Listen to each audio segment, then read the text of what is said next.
Jelang laga Indonesia melawan Tiongkok 5 Juni mendatang, Timnas Indonesia sudah tiba di Jakarta usai melakukan pemusatan latihan di Bali.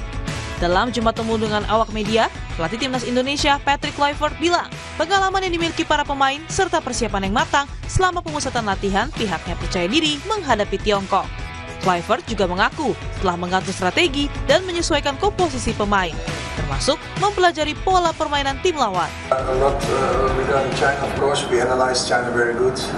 Unfortunately, that we didn't have the result that we wanted. I was not there, unfortunately, but now it's a new game at home. We have the confidence. We structured the team very good. We studied the very good. So I'm confident that we can have a very good result against China. Sementara, Kapten Timnas Indonesia Jay Itzes merespon absennya sejumlah pemain dalam laga melawan Tiongkok. Salah satunya ialah tampil tanpa penjaga gawang Martin Paes karena akumulasi kartu kuning. Pemain Venesia itu bilang selama pemusatan latihan di Bali, dirinya mulai lebih mengenal Emil Audero. Meski belum pernah bermain bersama Emil di laga kompetitif, Itzes tetap optimistis karena Timnas Indonesia memiliki banyak pilihan di posisi penjaga gawang. I know Emil a little bit now because he plays in Italy. And we had a lot of contact also before he did the neutralization. And so far I've only played with Maarten, so I cannot really say what the real big difference is, but we are very fortunate to have multiple goalkeepers, not only them, but also we have other goalkeepers who are really good, so we're really fortunate to have a lot of choices, so it will be a difficult choice for the coach when everybody's here. Timnas Indonesia saat ini duduk di peringkat 4 klasemen grup C kualifikasi Piala Dunia Zona Asia dengan poin 9. Calon lawan berikutnya Tiongkok di posisi terakhir dengan 6 poin sama dengan Bahrain di tempat kelima. Di atas Timnas ada Arab Saudi, Australia dan di puncak klasemen Jepang. Jika ingin lolos langsung ke Piala Dunia, Timnas harus menduduki peringkat 1 dan 2 grup C. Sebanyak 29 pemain Timnas bergabung untuk melanjutkan latihan di Jakarta jelang laga kualifikasi Piala Dunia 2026 lawan Tiongkok dan Jepang. Skuad Garuda diharapkan mencuri 3 poin demi lolos ke Piala Dunia 2026. Tim Liputan Kompas TV.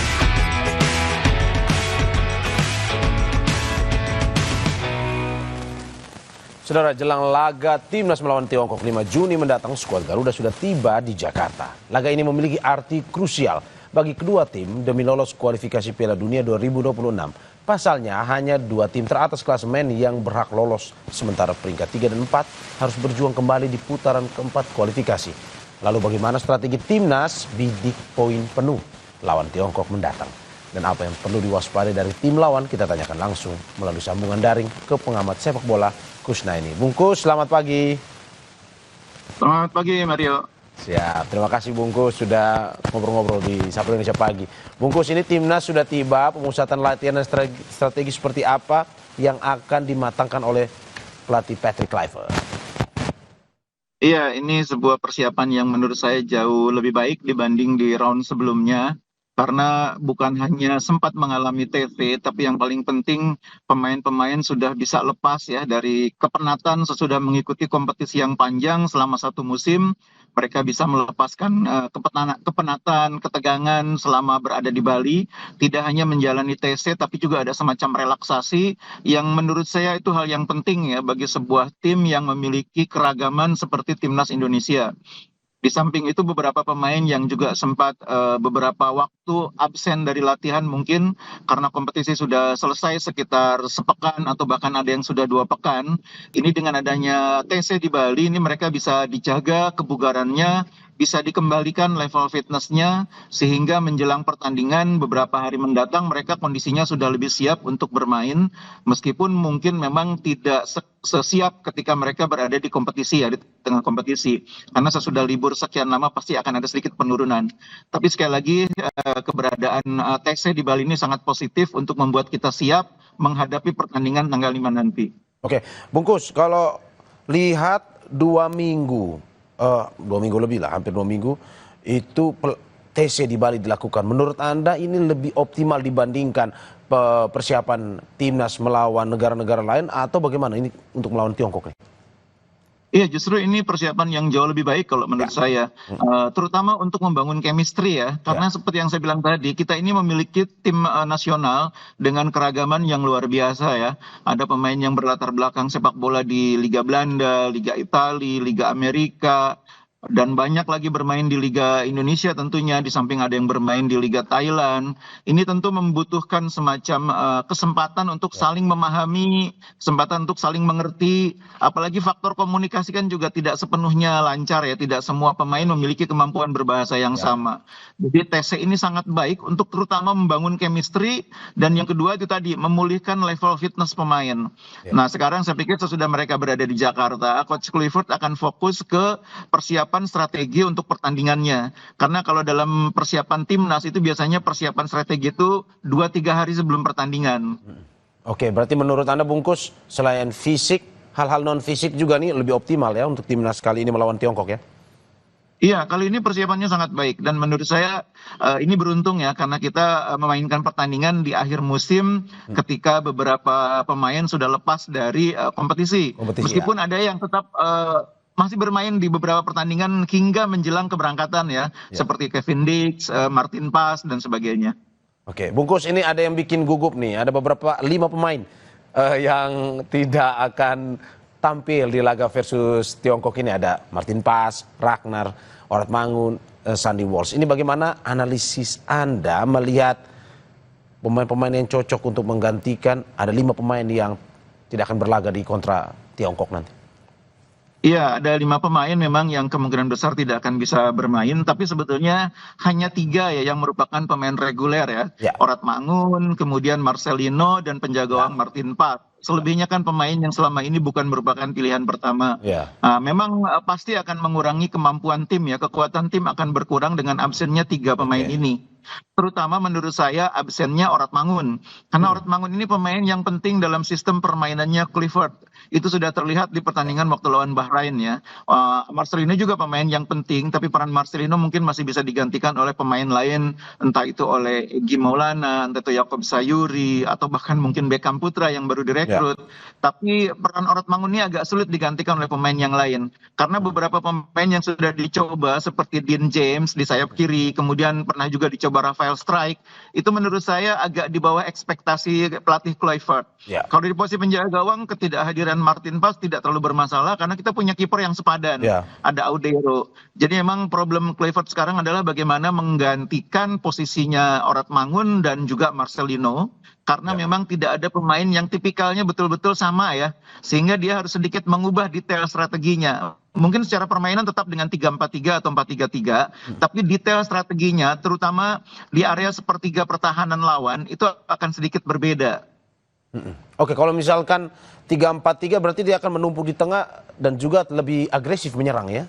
Kalau misalkan Jadi di pertandingan terakhir lawan Bahrain itu kan sudah terbentuk formasi di tengah dengan 2 pivot ya, dengan memainkan Tom Haye dengan Joy Pulupesi yang terbukti lebih efektif dibanding ketika hanya bermain dengan 1 pivot. Nah memang risikonya ketika bermain dengan 2 pivot, kita membuat pertahanan berubah jadi bukan lagi 4-3-3 tapi 3-4-3. Tapi 3-4-3 kan juga sudah biasa kita main. Ada Rizky Ridho di sana, atau Miss Hilher, ada Jai Ijes, ada Justin Hubner, kemudian di kanan ada Kevin Dix, di kiri ada Verdong, lalu di tengahnya ada tadi yang saya bilang duet pivot Tom Haye bersama dengan Joy Pulupesi yang sudah sangat baik waktu lawan Bahrain. Nah tinggal persoalannya 3 di depan siapa? Sudah pasti 1 oleh Romani, tapi di kirinya siapa yang menggantikan Oratmangun? Kemungkinan besar itu Dean James. Tapi di kanan kita belum tahu apakah Egy yang akan mendapatkan peran, apakah Jakob Sayuri, ataukah mungkin juga Beckham. Tapi Beckham sebagai pemain baru,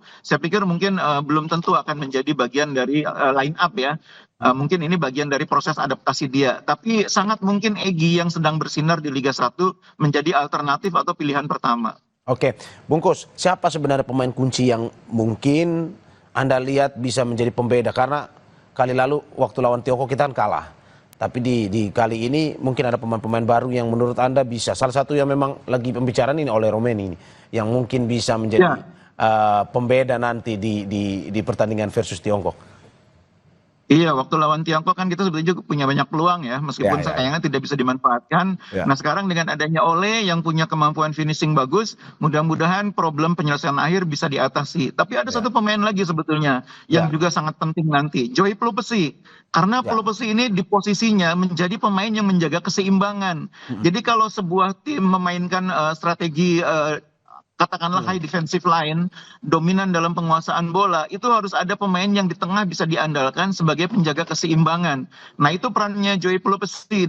Jadi ketika pemain lain fokus ikut membantu serangan, Tom Haye, lalu dua back kita, Kevin Dix di kanan, Verdong di kiri, di belakang juga mungkin Justin akan ikut terdorong ke depan. Harus ada di tengah yang siap melapis. Dan itu orangnya adalah Joy Pelupesi. Jadi mudah-mudahan Joy dalam kondisi yang optimal supaya bisa memainkan perannya dengan baik lawan China nanti, lawan Tiongkok nanti. Oke, bagaimana dengan super sub Yaakob Sayuri yang ini lagi lagi viral juga di media sosial, bagaimana para pendukung timnas ini ya ingin Yaakob untuk main juga nih? Iya, Yaakob sedang bagus performanya di Liga 1 sehingga biasanya pemain yang bagus di Liga itu mendapat kesempatan oleh pelatih timnas untuk diberi kesempatan. Tapi di posisi yang sama itu ada Egy ya. Jadi pilihannya antara Yaakob atau Egy karena dua pemain ini memiliki tipikal yang memang agak berbeda, tapi dua-duanya punya kemampuan untuk menggantikan peran Marcelino. Marcel ini kan kalau di timnas main agak digeser ke kanan ya, walaupun sering juga masuk ke dalam. Oke, berarti memang untuk materi pemain yang saat ini dimiliki, 28 pemain yang dimiliki oleh Patrick Kluivert, menurut Anda Bungkus, ini bikin pusing Patrick Kluivert juga untuk memilih siapa yang harus line up utama nih ya? Betul, jadi pilihannya cukup banyak dan kualitasnya cukup merata, tidak hanya di depan. Di belakang juga saya pikir Coach Kluivert akan sedikit bingung apakah memilih Miss atau memainkan Rizky Ridho yang bermain sangat baik juga waktu lawan Bahrain. Miss ini kan track recordnya kalau di timnas ini kan seringkali tidak bisa konsisten dalam dua pertandingan. Seringkali di pertandingan berikutnya cedera gitu ya. Nah Coach Kluivert mungkin akan berpikir mana yang akan diprioritaskan untuk Miss. Apakah Miss main di pertandingan pertama, yang keduanya nanti Rizky Ridho lawan Jepang atau bagaimana?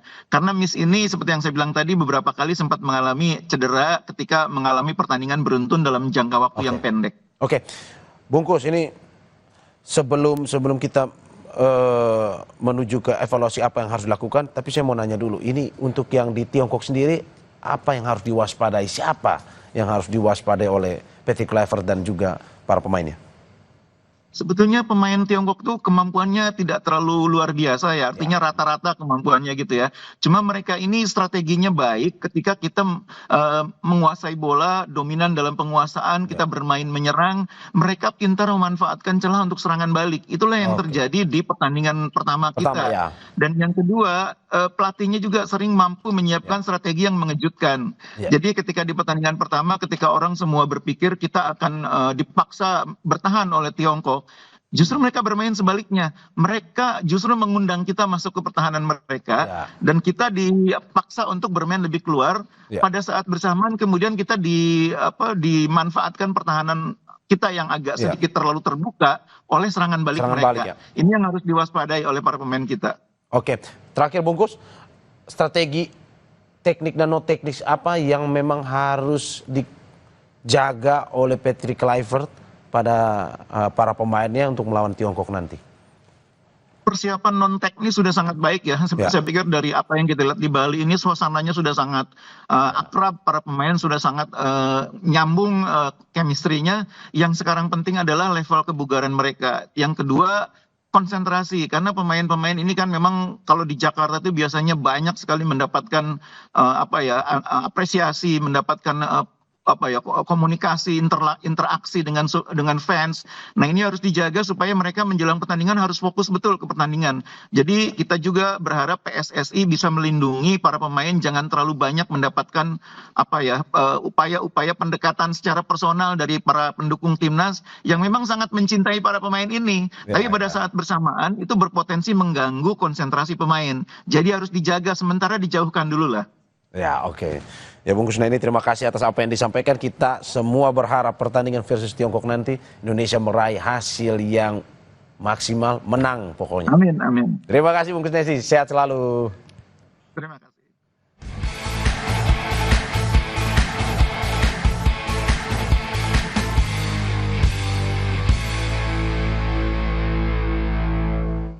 Saudara, Sapa Indonesia Pagi akan segera kembali dengan informasi lainnya. Salah satunya, Menteri Agama Nazaruddin Umar meminta jemaah haji Indonesia untuk tidak keluar tenda saat wukuf di Arafah karena cuaca panas mencapai